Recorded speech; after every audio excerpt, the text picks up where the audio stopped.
This is RBN, the Republic Broadcasting Network.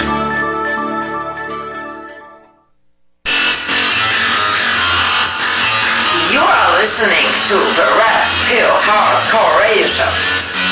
Hosted by you. Keep it real. Take the red pill.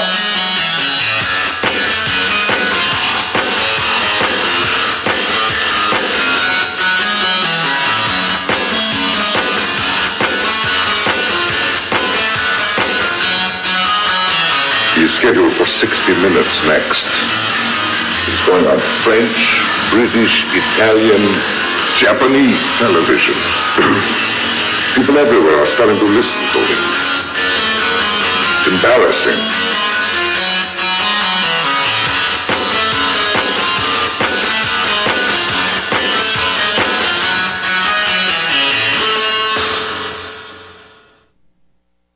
And yes, thank you for tuning in to another episode of the Red Pill Hardcore Radio Show.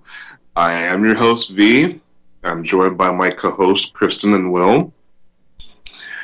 And we have a double guest booked show. And I want to welcome everybody. I have the urge to say good morning, everybody, because I'm broadcasting here from Poland, but I guess it's good evening to you people in the States. So, wherever you are in the world, welcome to the show.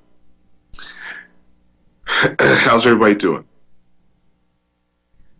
Excellent, V. How about you? I'm doing great, V. How are you? Doing great, and glad to have your setup fixed up here so we can do the show. So, I'm not even quite sure what the subject is for the show, but this show is a whatever the guests want to discuss sort of thing. We take on all topics. So I think we should just dive right into it. So I believe we have Francesca Amato and Rob Hutch. Well, actually, Robert, I did want to ask you. I'm sorry. Hello? Sorry. Somebody was actually asking a question, but it would be Robert Slavin and Francesca Amato. And I don't know if there's another Robert on, I guess. Oh, so, okay. We have a different Robert. So let's hold Robert back for the... Okay. Put Robert number 2 through.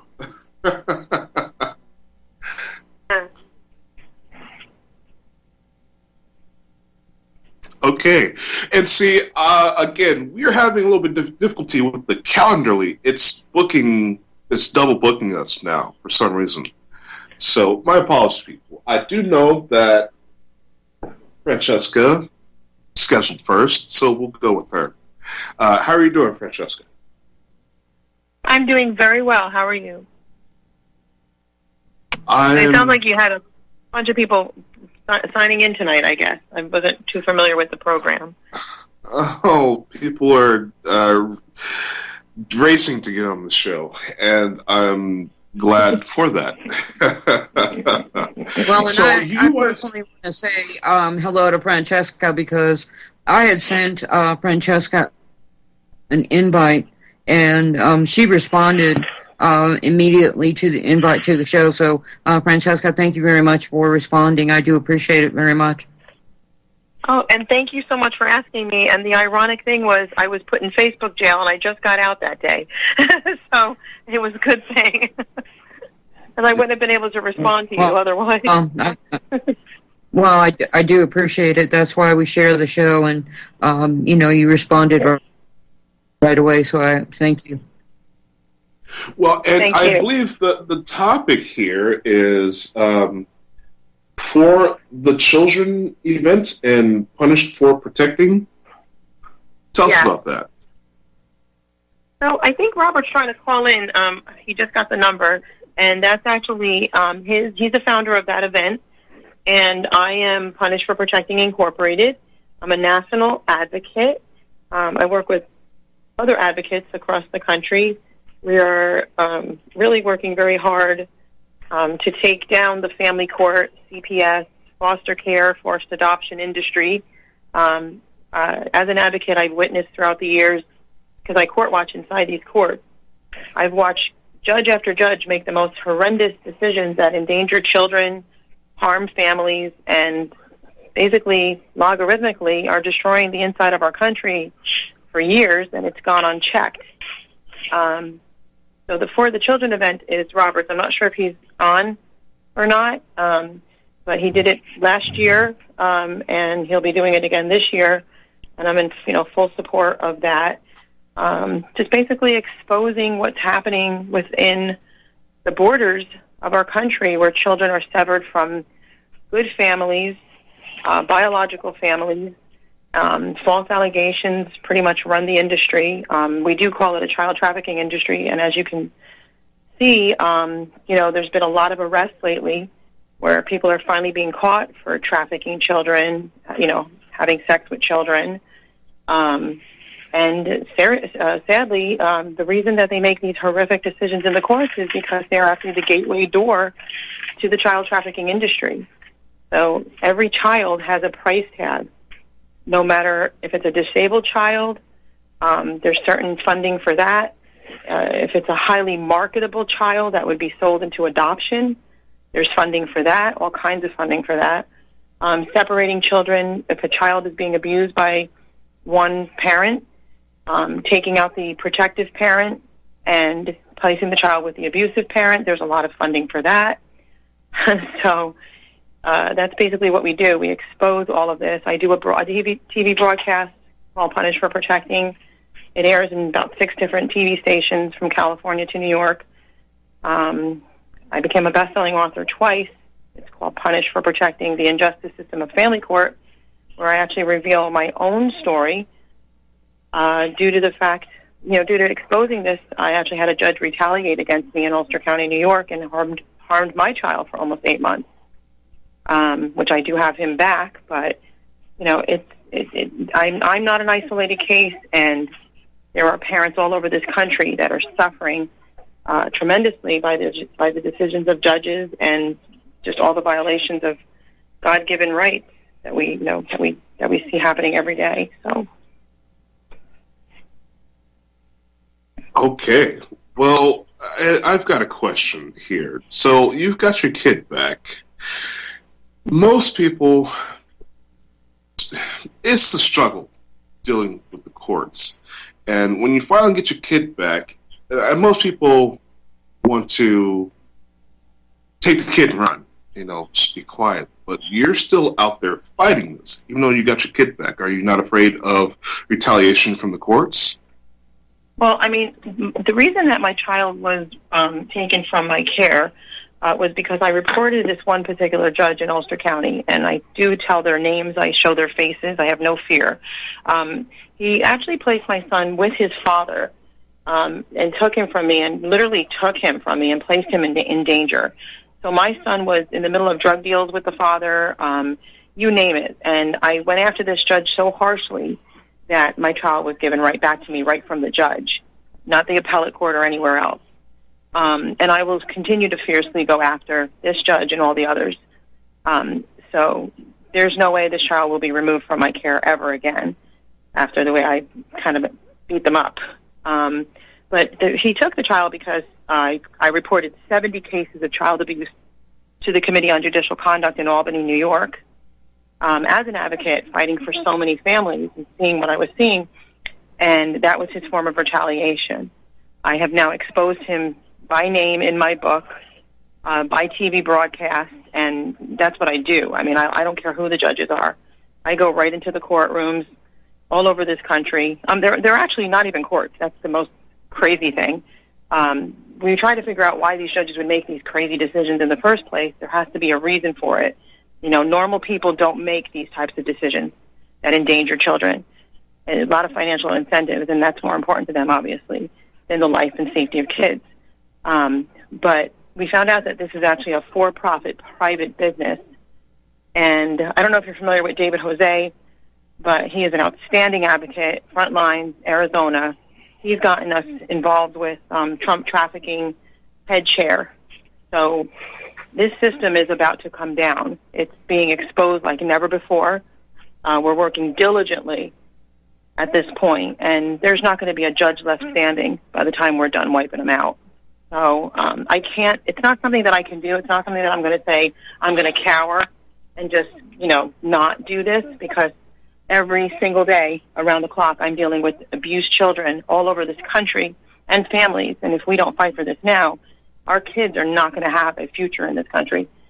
They're just not. And too many people are still sleeping. So it's not something I can, that's not a choice or an option for me, to stop. So, or to be afraid. Okay. Well, I guess it's a small world in this accuracy thing. I would like to say, be careful with David Jose. He is mired in with some property issues and words that I don't want to use right now. I would like to say that we're all on the same team, but some people like to pose to get into things to fraud other people, and I just want to say, be careful with him.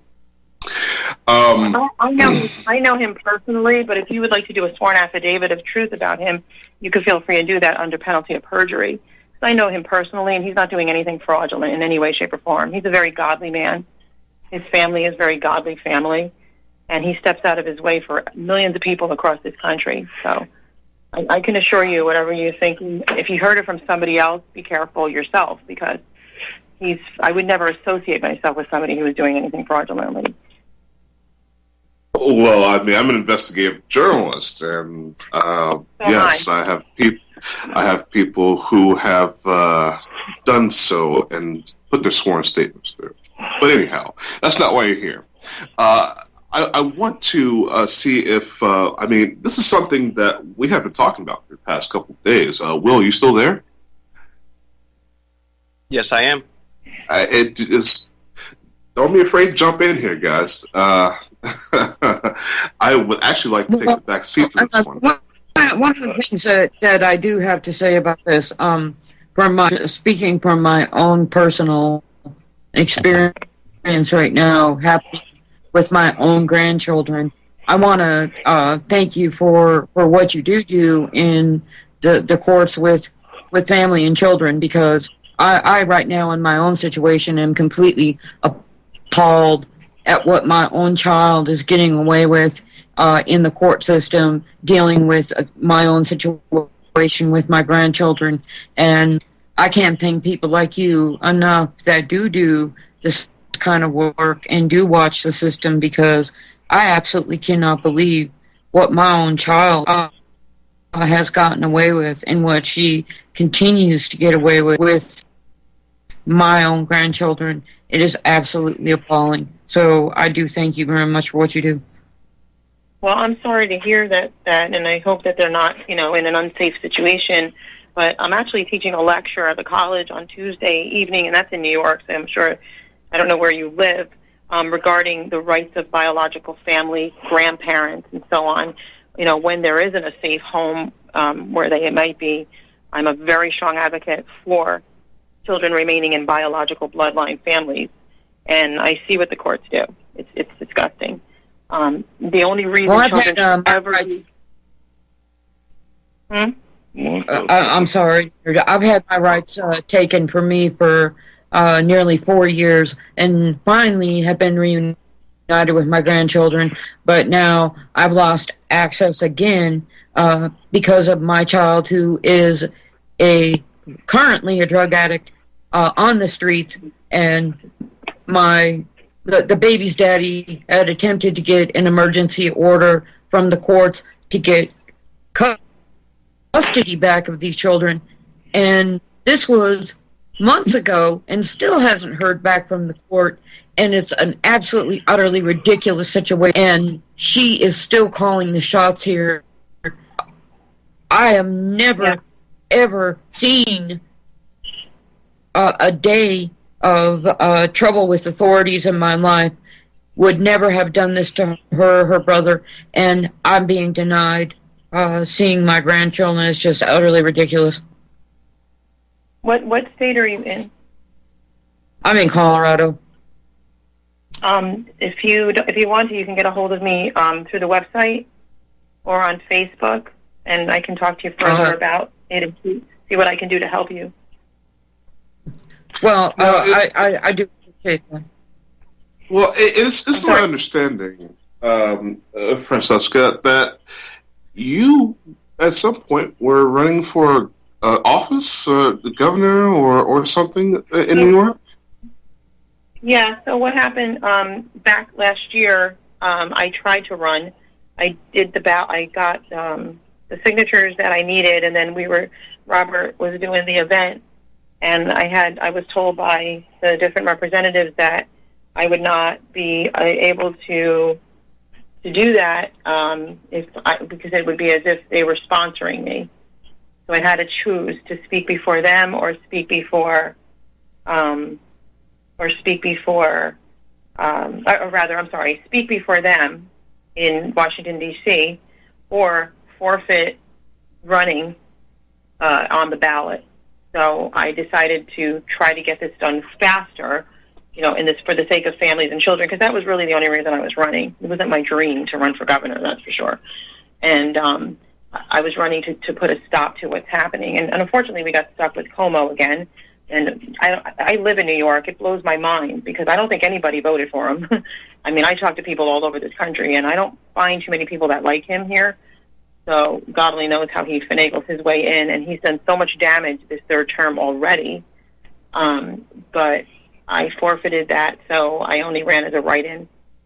And, you're not going to win as a write-in. But I did pretty good. And who knows, we may get lucky if he keeps doing the crazy things he's doing. We're going to end up getting rid of him anyway. So we'll see what happens. You just never know. But my main goal is to simply save these children and save these families in this country. Like I said, we're not going to have a country left if we don't. So I think Robert is on, actually. He just sent me a message. But he's the head of the For the Children event. Okay. Will, did you have anything that you wanted to add real quick?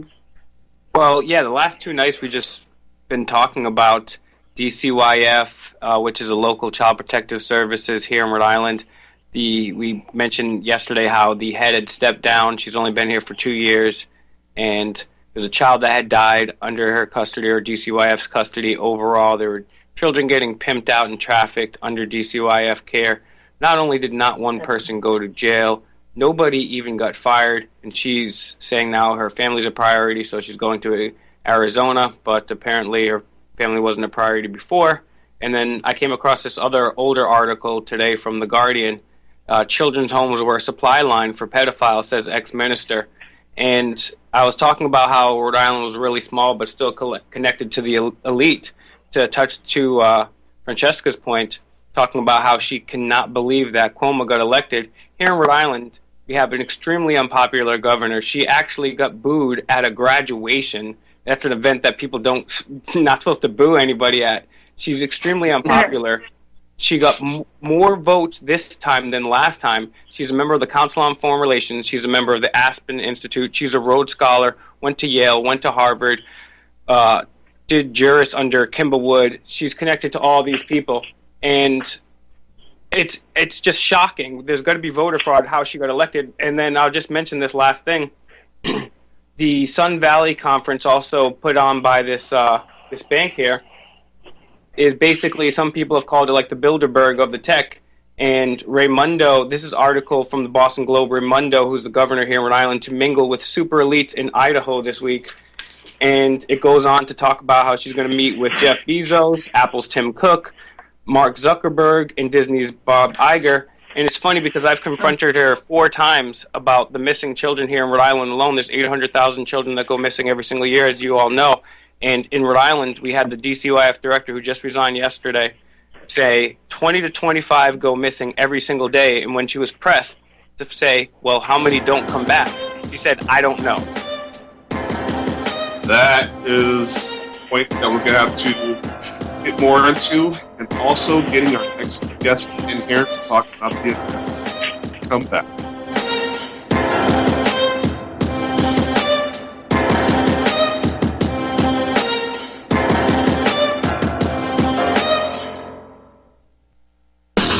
You're listening to the Red Pill Hardcore Radio.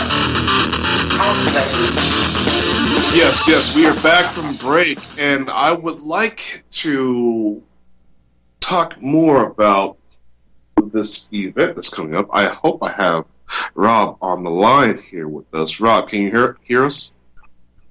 Yeah, I got you, brother. All right. And so, go ahead and let yourself be known and tell us about the event. Well, September we'll be running the concert. Right now it's looking like it's going to be on the 8th of September at the Lincoln Memorial. So we'll be running a concert that day, and then basically the next day we'd like to get someone from each state. If we could get someone from each state, so we could all go up in the Russell Building and do some lobbying on the 9th, and really talk to our state legislators and our state senators and our congressmen. These courts were created by Congress, so in my mind, the creators who you have to go to get it smashed, and that's the goal. And then we're going to follow up on a march. I haven't decided whether we want to do that on the 10th or the 11th. I think 11th is a more significant way to do it because 9/11, that's when the American people come together for the first time in a long time, and I think that we need to do that for these children. So and that's really what the event's about. Okay. That sounds good to me.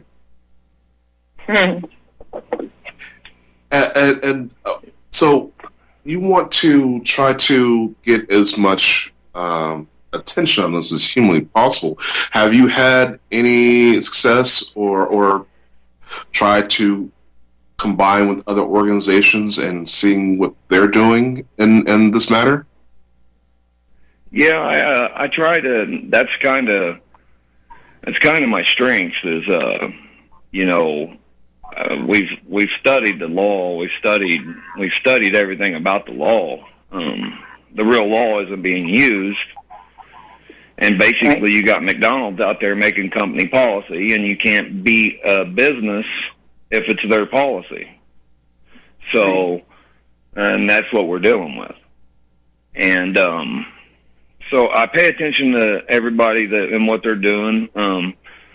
Here in probably about a month, I'll start reaching out to the organizations that I know. I would invite any organization out there, if they're listening to the radio show, please contact me on Facebook.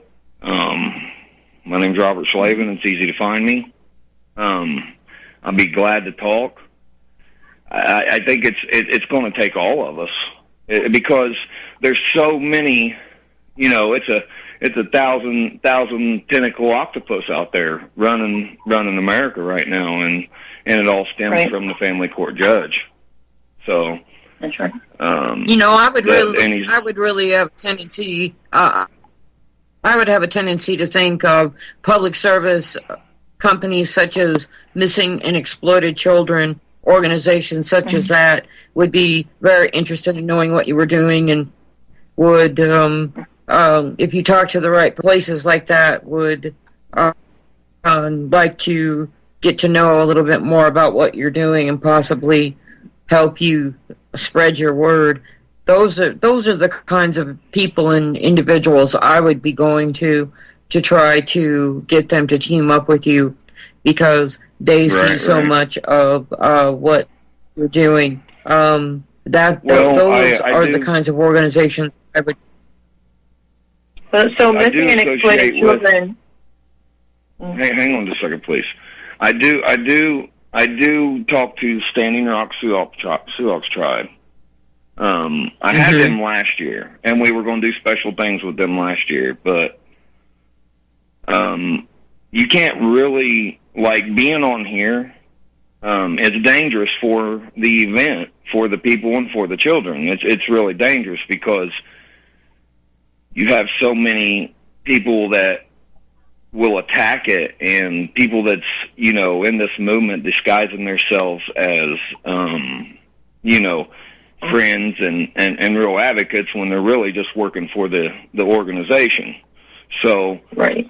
It's really dangerous to even put this out here, but I got to do it because I want the people to know that we're coming back again. Last year was so much of a success. It was unbelievable. And I think this year, I think people's mouths are going to drop to the floor once we get there.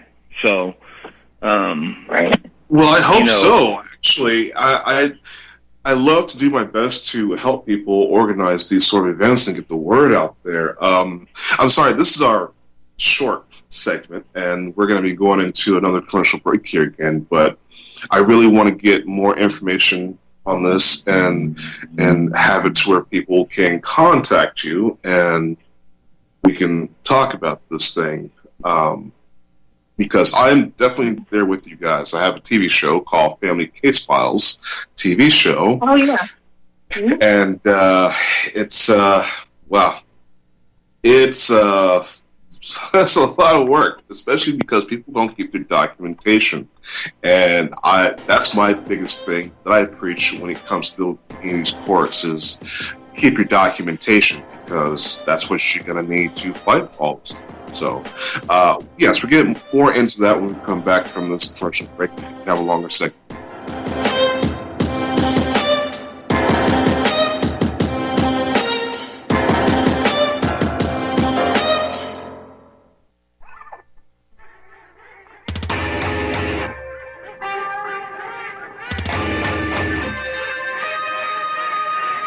You're listening to the Red Pill Hardcore House Baby. You are compelled to listen. Oh, no, don't start with... See, you think of the devil's tongue and you think it's a joke, but You it's are real. compelled. The hell is being handled by this? You will listen. You will listen. Yeah. Will you just cut it out and talk normal? You will listen to See, me. this is what I'm Every talking chance about. you get. You are Every thinking it's a minute. joke. You will keep your radio. You will turn the volume up even You higher. think it's a big joke, but you're tearing down the foundations of our nation. The entire Very foundation funny. around Very our funny. ears. Yes. You are, in fact, listening to the Red Pill Hardcore radio show. And I still have Francesca here with us and Robert here with us. And I wanted to go ahead and finish up what I was saying for a break. Yes, Anthony Thomas came up with the concept of the Family Case Files TV show, where we have me, the host, and legal advisor, and guest on that of having issues with the family court system. And right there in the episode, we try to give the best legal advice that we can. I try to ask the best questions I can.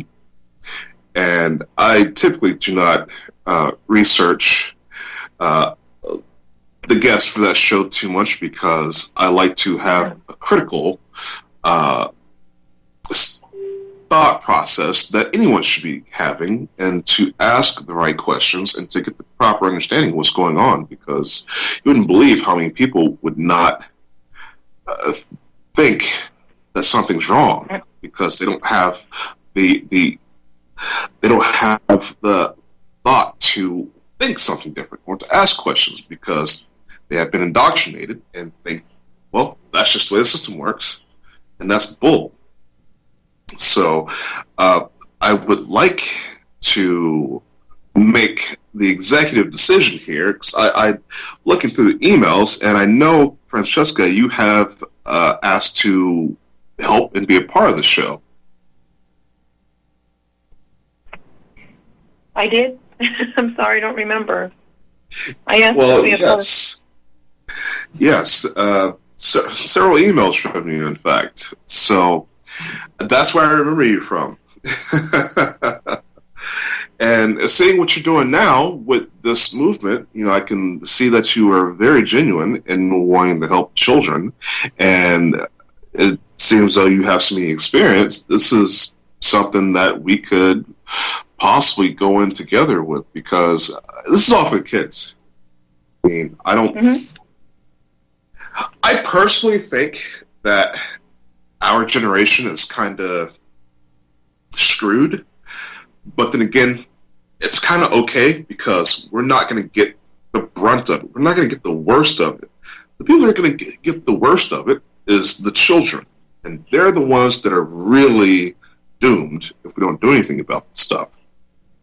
That's right. Our next generations are screwed, basically. If we don't get rid of this now. No question. No question about it. It's such a sad thing. I think about it every single day, and it breaks my heart. I feel helpless so much of the time. I really do. You got people out there that are doing good. We're doing really, really good. So it's hard to see because the problem is so big nationwide that even if we do something that's massively good, you really don't. You really can't see the results of it because the problem is just so far spread. You know, I mean, right. I think the movement at one time was growing at like 500 people a week. And then people, you know, started, you know, you had your infiltrators come in and scare right. some people away and scare some groups away and scare some people away. So, you know, it's, for me, I just try to stay level-headed and stay at this because I got one goal and one goal only, like he was saying earlier. You know, our generation's screwed. Okay, my case is one, but it's lost too. So you really never win. So I mean, people will come out. Oh, I won today in court. No, you really didn't, because your children's always losing. Your children's always losing, no matter what. Can I tell you, sir? Can I tell you one thing that so just disheartened me? Especially in the situation of my grandchildren. When I called Child Protective Services in Adams County, Colorado, where I reported my child, it was so horrifically unreal to me how, as I was reporting this neglect and abuse to this county worker, I said to her the words, "My child is using crack cocaine. Do you have proof of this?" "Yes, I do. My grandchildren are living in squalor. She is about ready to get evicted from her place. These children are not. They're seeing things that they're not seeing." But here's my point. My point here is about it, but I can make you understand. I can't make you feel better about that, but I can make you understand why it's happening. It's not, they make more money off of an addict. You know what I'm saying? They make more money off of an addict. That's why they'll keep them there. I understand that, but right after my point here is, right after I said to this worker, "My daughter is a crack addict," the conversation should have ended right there, and somebody should have been out to her place making sure that my grandchildren were out of that home ASAP. But no, the conversation just continued. That's my point, sir. That's how far gone we have gone with this system, that I had to go any further. This is what they're doing, though. When I literally court watched a case last week, the mother is living in a crack house. She dropped her own child, and the grandparents who I was supporting there, I was there with them to advocate for them. She had CPS literally surrounding her to protect her. It was insane, absolutely ludicrous. And that's what they're doing. They're doing it because there's money. There's all different types of funding, and then there's double dipping and triple dipping and quadruple dipping, depending on what the case is. So they're never going to do the right thing. You don't call CPS for help. They're child predator services. Okay, you don't go to a family court. It's all every single part of this is the same beast, and that's what people didn't understand. They thought they were separate entities. It's all the same thing. Family court, CPS, foster care, forced adoption is one thing. It's one thing. And it's a child trafficking industry. That's what it is. That's the bottom line. That is what it is. So first is knowing what your enemy is, number one, so you can fight it. And second of all, and extremely important, you said earlier, missing and exploited children. That is one of the biggest jokes there are out there, because the missing and exploited children are many times children who are being protected by a parent, and then they're being exploited on missing and exploited children so they can be placed in danger somewhere. And the whole system is corrupt. The entire system is corrupt, and it's built that way. So if you can get involved with missing and exploited children, as things are changing now, because the tide is changing now, and there's things that Robert and I aren't going to say on the air. No one's going to know about it. But we are making, probably the movement finally just begun, let's put it that way. Okay, the movement hasn't really happened until recently. You can actually call it a movement now. And we have stuff coming up on the horizon that is major, major butt-kicking. And you're just going to start seeing more judges go to jail, more CPS workers go to jail. These people will be exposed every single day. You're going to start seeing more and more. Turn on the news, look on social media. You will continue to see these people go down, and including the trolls on Facebook with them. You'll see them go down because they're all being exposed now. There's no hiding place left. But I have seen judges do this, and Will, backing up here, I have seen judges recuse themselves as soon as they get in earshot danger, and then other judges take over, and then it's just big shell game just so they can dodge responsibility. Yeah, and I'll take it one step further, and I'd also like to, I guess, put the question out now before I speak, is what are some solutions maybe you guys have for the audience out there that they can potentially do that? Especially, I know a lot of the parents don't have the money to take care of these lawyers, but to your point, it doesn't really make a difference who your judge is. You don't have a jury of your peers. They can come to your house without a warrant and take your kids away. And just one really bad example here in Rhode Island, we have the family courts that already don't have a jury of your peers. To begin with, you got the judge who's politically appointed, and then you have a state senator here who is also a lawyer for family court, and she's also a GAL, a guardian ad litem for the court, a triple conflict of interest, and she's also part of the group that's appointing the judges. It's a quadruple conflict of interest in a court in the first place where there is no jury, there is no law, there are no warrants. So people need to be up in arms and doing something peaceful about this, and I guess I would throw it back to you guys and see, like, what do you guys suggest we should do about this? Because what can the average listener right now do? So right now I'm crunching as much as I can because we have so much wealth of information in a short time, here on this program right now. But I highly encourage you to just get in touch with us. I do webinars every single week to educate, empower families, build them up, teach them, train them so they can get in these courts, get rid of their bar members. You don't want a bar member standing next to you speaking for you. You don't want that. You go on behalf of yourself.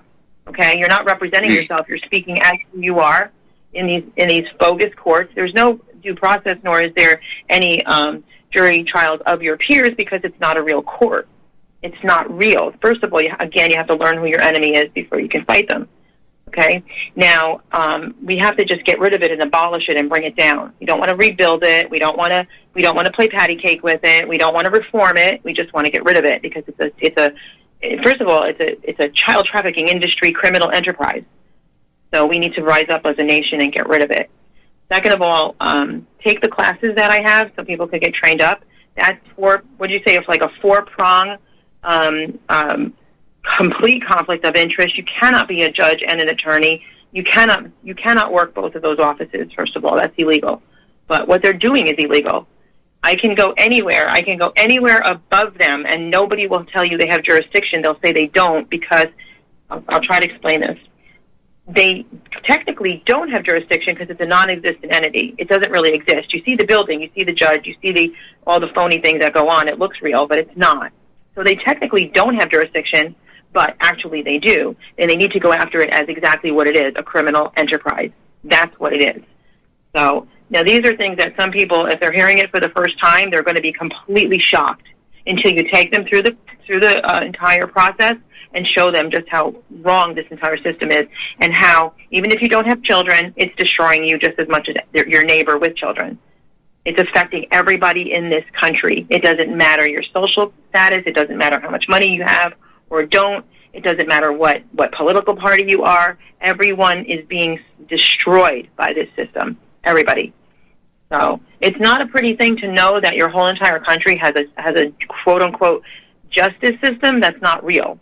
Okay, that should put us in civil war in 5 minutes if people actually knew what was going on, because it's absolutely diabolical. And that's the reason that the public schools are controlling every single family that goes through them. There's nothing that's actually happening. They call it the land of the free, the home of the brave. It's actually a joke. It really is. So. Wow, great minds think alike. I agree with everything you just said. Wow. The last part of that, yes, it is absolutely a joke. No doubt about it. And I would have never said that 5 years ago, but I certainly do say it now. It is a joke all the way around.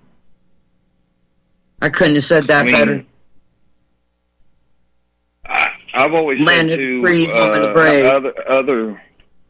other ways we could help do this is the ballots. I talk about it about every election. You don't see these court administrators, these administrative clerks wearing these robes on the ballots. Yeah. Why? We don't vote for them.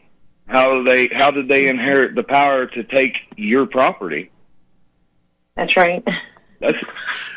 They are the most powerful people in the courtrooms, the court clerks. People don't understand that one either, because nothing happens. It doesn't matter what the judge says. If that clerk doesn't sign or stamp that documentation, nothing's happening.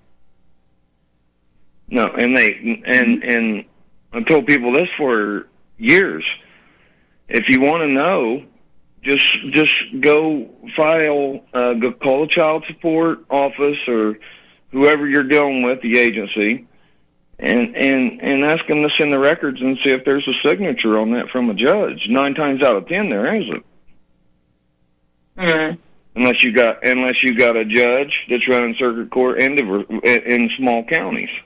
That's what I found out, because you got one judge running all the courtrooms in small counties. So he's voted on, right? But it's still, you're walking into you're walking into the Queen when you walk into these buildings, these castles built in the middle of your capital. Mm-hmm. That's what you're walking into. And I'm glad you said that. That is something that really infuriates me, because a tactic these people like to use is snatching up your kids on a Friday. And realize there's no signature from a judge. Too late. You gotta wait the entire weekend. You gotta wait till Monday to go in and say something. By then, they're already in the system. They're already ready to be placed somewhere. And they've already built up whatever story they want to use against you, whether drawing it out of the children, misquoting them or something, and you're screwed.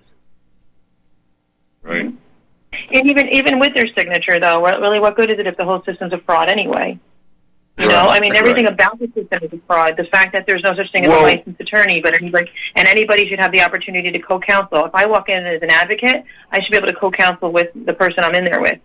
No different than anybody else. Like, we're not all a bunch of morons. We're not all unintelligent. If we don't speak your language, we don't belong there then. If we need a translator, that's one thing. I don't need an attorney. So there's just so many things about it. They don't take in evidence. They take hearsay as truth. So if you are guilty of something, you're fine. You can go take that kid and keep beating him up, or bringing him around drugs or whatever. If you are If you are innocent, you're automatically guilty because somebody said so. Everything is insane. It is like walking into an insane asylum. And yet we've allowed it. Look at how many years we've allowed this. You know, if you have to keep asking the question, why would a judge make that decision over and over and over and over again, right, in every state in the country? There's got to be a reason they're making these decisions. They're not just making them because they had a bad day.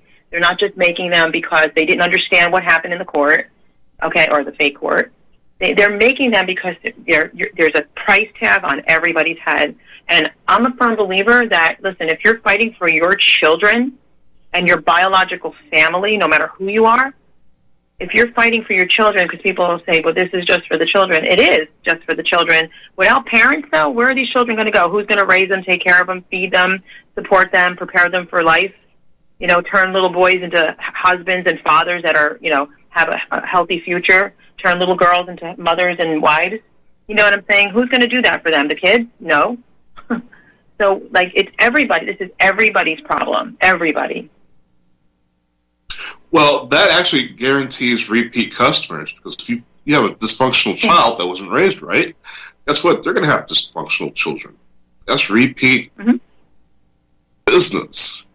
And they're going to make sure they have that. As long as they're making money, and they are making money hand over fist. Yeah. So, I want to make sure that our audience can get a hold of you guys. Can you repeat your contact information and the programs that you do? Sure. Well, I'm Punished for Protecting, so you can look me up as Punished, the number 4, beingaparent.com.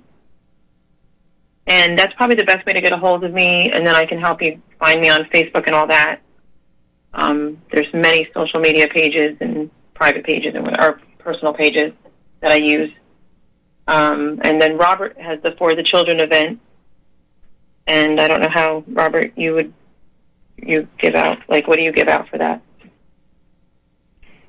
Just message me on Facebook. My messenger's wide open. They don't block anybody. So just message me on Facebook. Look up my name, Robert Slavin. I'm easy to find. Spell your last name for us, please. But it's S as in Sam, L as in Larry, A as in Apple, V as in Victor, E as in Elephant, N as in Nancy. Okay. So, I mean, you know, like, people don't understand when what we got going on at the Lincoln Memorial is very special because, for one, you got an audience no matter what. See, and I mean, last year there was 42,000 people there that day. Yeah. So we got to talk to 42,000 people, and they got to hear some music. We have a concert. It's very beautiful. Joyce Catalano, she runs that productions, and a young man named Mike Hatfield and Billy Elson, and they do a wonderful job. And you know, so it was wonderful. Last year to me was like amazing. So I hope a lot of people come out this year and enjoy what we got to enjoy last year. I really do. And it's a powerful, powerful message, and through music, but then also getting up on the stage and just educating all these people, or raising as much awareness as possible. So, I mean, I'm kind of like an artist too. I like to write music myself, and you know, we have you know, these advocates through music is what I say, because music's a lot of healing. And you start listening to these musicians that are advocates and putting their heart and soul into these songs. They're coming from all over the country to play at this concert. So it's a good thing, you know. Even people that's not even involved with our movement are coming because they're supporting us so much. So it's a good thing. Right. It's a wonderful thing. And then he even had Annie. How do you say her last name? Rosalini. She came all the way from Australia to perform there.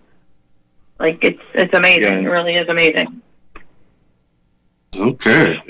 Well, we are coming down to the end of the show. Kristen, Will, any last remarks?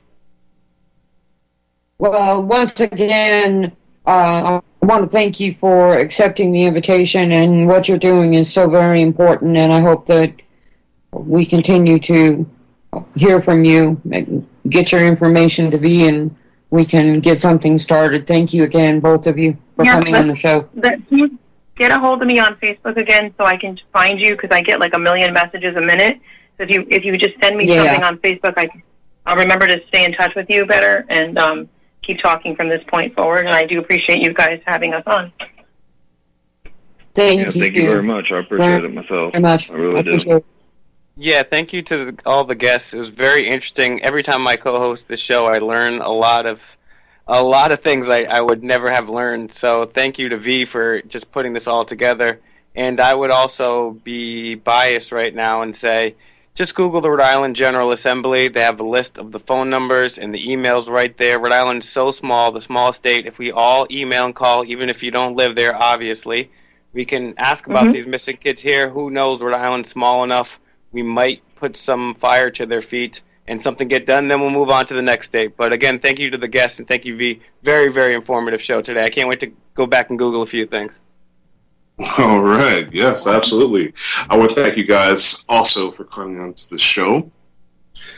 And, hey, don't forget to come to my TV network, TLB TV, and watch the Family Case Files TV show. And we're getting as many advocates on the show as we can to guest co-host with myself, because it's a community show. It's community media. That's why that show was created. Everyone gets a chance to speak, and everyone has a chance to get some legal advice. Everyone gets a chance to look at the system for what it is. And so it's much needed. It really is. And if you can't find it on TLB TV, we also have our own network, Truthtainment TV. So you can also find us on YouTube. And please, I've got to give a shout out for my new show. Please catch my new show, Cannabis Cooking with Chrissy D. We have just started. We've put out our first 3 episodes. So please catch me and I's new show, Cannabis Cooking with Chrissy D. Okay. All right. So, in the land of surveillance, the man with the third eye is king. So please educate yourselves. Catch you next week.